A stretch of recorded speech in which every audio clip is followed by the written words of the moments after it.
किसी के बुरे वक्त पर कभी नहीं हंसना चाहिए, क्योंकि ये वक्त है जनाब चेहरे याद रखता है।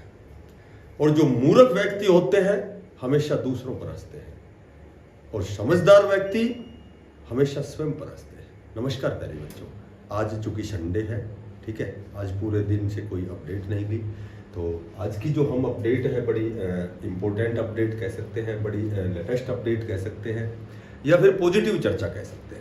तो देखो, आज लगभग सभी भर्तियों पर चर्चा करेंगे, बिल्कुल संक्षिप्त सी चर्चा करेंगे 4 से 5 मिनट के लिए।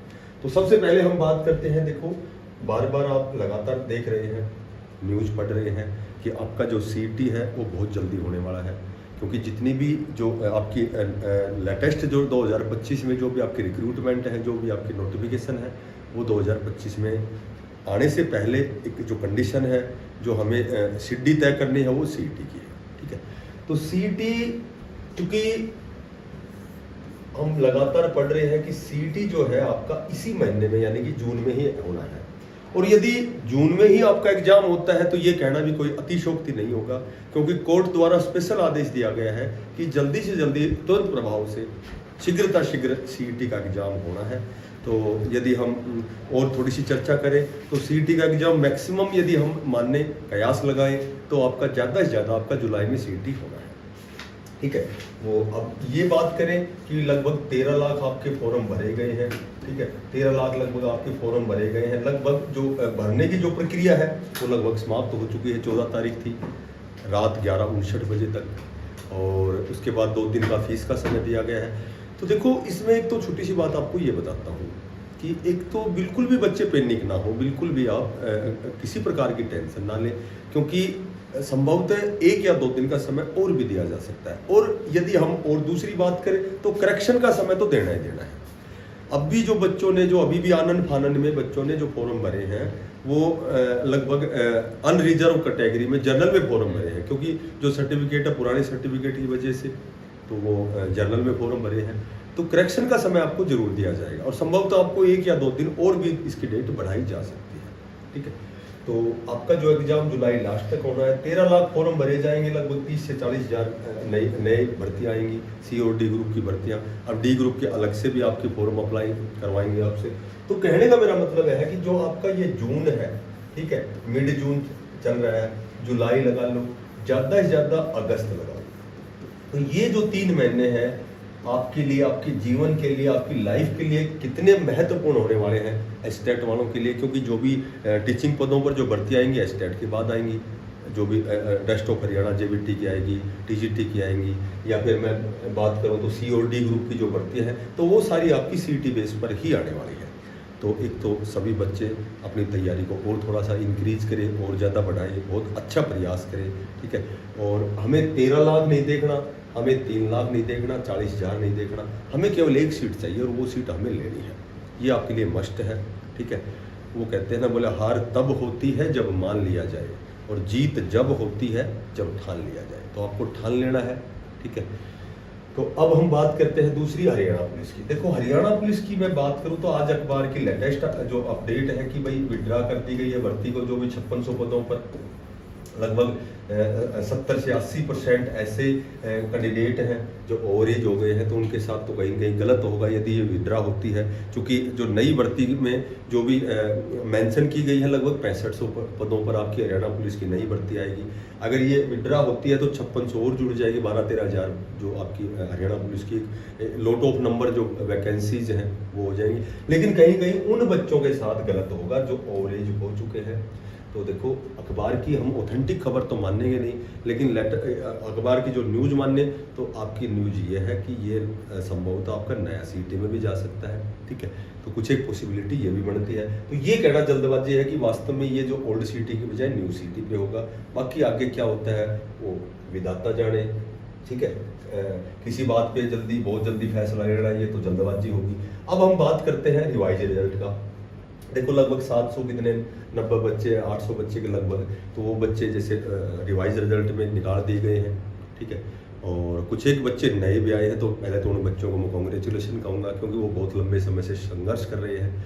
तो उनका सिलेक्शन हुआ लगभग 1700 कितने कैंडिडेट हैं, 700-800 कैंडिडेट जिनको बाहर। तो एक तो मैं आपको बता देता हूँ, आप विश्वास करें या ना करें, देखो विश्वास करने के लिए आप बाध्य नहीं है, लेकिन आप विश्वास करें तो जितना डिफिकल्ट नौकरी लगना होता है उससे 10 गुना 20 गुना भी कठिन होता है हटाना।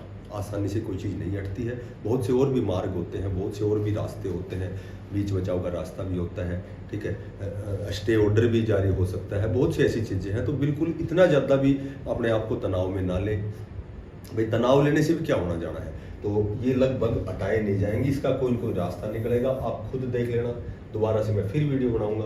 तो जो भी बच्चे, एक बार नौकरी लगना आसान है लेकिन हटना बिल्कुल भी आसान नहीं है। एडिशनल भी हो सकती है, वेटिंग लिस्ट 10% भी हो सकती है, और भी बहुत से ऐसे रास्ते, स्टे ऑर्डर भी होता है। तो ये मेरे ख्याल से नहीं हटाए जाएंगे, जहाँ तक मैं समझ सकता हूँ ये नहीं हटाए जाएंगे।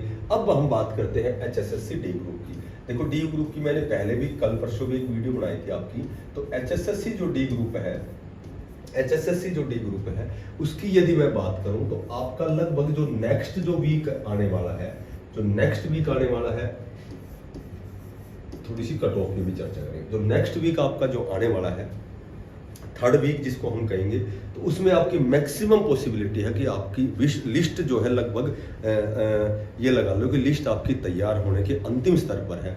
आपकी लिस्ट लगभग तैयार हो चुकी है और बिल्कुल आपकी लिस्ट, आप निश्चिंत रहें, बिल्कुल फिल्टर होकर आपकी लिस्ट आएगी, अशुद्धि आपकी दूर होंगी और आपकी एक बहुत बड़े स्तर पर आपकी वेटिंग लिस्ट आएगी। क्योंकि HRD ऑफिस ने जो सी और डी ग्रुप, जो डी ग्रुप की जो भर्तियाँ होती है, श्रम आयुक्त जो पंचकुला से सभी डिपार्टमेंट को, सभी जितने भी निगम हैं, बोर्ड है, उनको लेटर दिया था कि भाई जल्दी से जल्दी हमें जितनी भी सैंक्शन पोस्ट हैं, जितनी भी फील्ड पोस्ट हैं, जितनी भी वैकेंट पोस्ट हैं, उनका डाटा हमारे पास भेजा जाए, ताकि हम जो भी ये लिस्ट निकालेंगे उसके बाद जो भी उन कर्मचारियों को डिपार्टमेंट अलॉट होंगे, जो भी डिस्ट्रिक्ट प्रेफरेंस दिया जाएगा, वो तो सारे डाटा उनके पास पहुंच चुका है। और जो भी डी ग्रुप की जितनी भी बड़ी लिस्ट आनी, उसका डाटा HSSC आयोग के पास पहुंच चुका है। तो आपकी बहुत ही जल्दी आपकी वेटिंग लिस्ट आने वाली है। और मैं आपको सच बताता हूँ, जनरल में आपकी कट ऑफ 4 से 5 नंबर कम होनी है और कैटेगरी में आपकी 5, 6, 7 नंबर तक आपकी कम होनी है। बिल्कुल फिल्टर होकर आपकी जो ये लिस्ट आएगी, आप बिल्कुल निश्चिंत रहें। लेकिन साथ में आपको लगातार प्रयास करते रहना है, क्योंकि अभी CET में आपको दोबारा से फिर अच्छे मार्क्स लेने हैं। क्योंकि केवल डी ग्रुप ही हमारी महत्वाकांक्षा केवल डी ग्रुप तक नहीं है, हमारी महत्वाकांक्षा बहुत ऊपर है, हमें बहुत अच्छी पोस्ट पर जाना है। जब डी ग्रुप में आपने इतना अच्छा प्रयास किया है, इतनी अच्छी मेहनत की है, तो आपको और भी अच्छा संघर्ष करते हुए, बहुत अच्छी मेहनत और मशक्क़त के साथ आपको अपनी बुलंदियों पर पहुंचना है, अपने लक्ष्य पर पहुंचना है।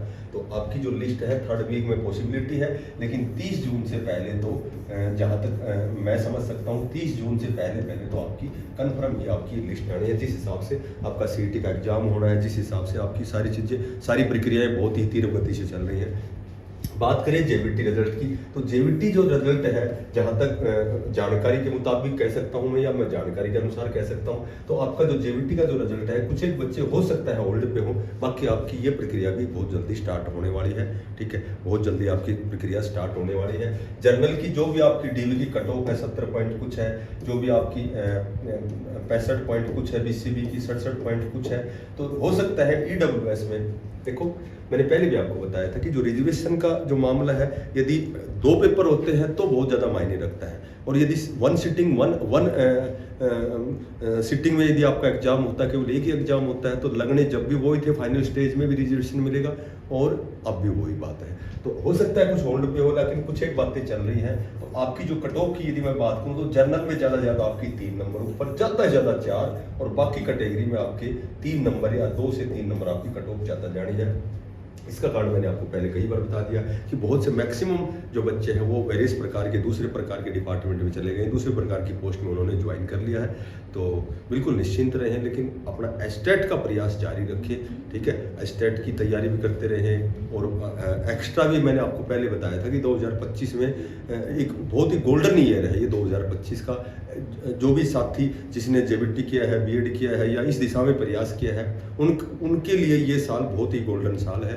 वो अपने सपने को साकार कर सकते हैं, ठीक है, क्योंकि डीएसएसबी में वैकेंसी आने वाली है, केबीएस में आने वाली है, चंडीगढ़ शिक्षा विभाग में बहुत ज़्यादा स्तर पर आपकी जो हरियाणा में रेस्ट ऑफ हरियाणा की 100% जेबीटी की भर्ती आएंगी, बहुत बड़े स्तर पर लगभग 7600 पोस्ट खाली हैं। और एक बात बताता हूँ, पहले भी बताया था 2025 में मैक्सिमम स्तर पर रिटायरमेंट है, सेवानिवृत्ति जो है वो बहुत ही बड़े स्तर पर है।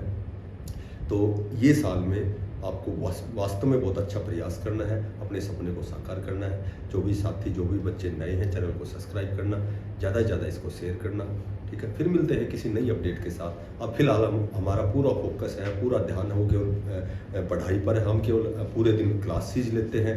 अब अपडेट पे बहुत ही मैं कम ध्यान देता हूँ, कोई एक आध यदा कदा का भी वीडियो बना रहा हूँ। तो जो बच्चे नए हैं, साथी नए हैं, चैनल को सब्सक्राइब करना। फिर मिलते हैं किसी नई अपडेट के साथ, तब तक के लिए बेस्ट ऑफ लक, धन्यवाद।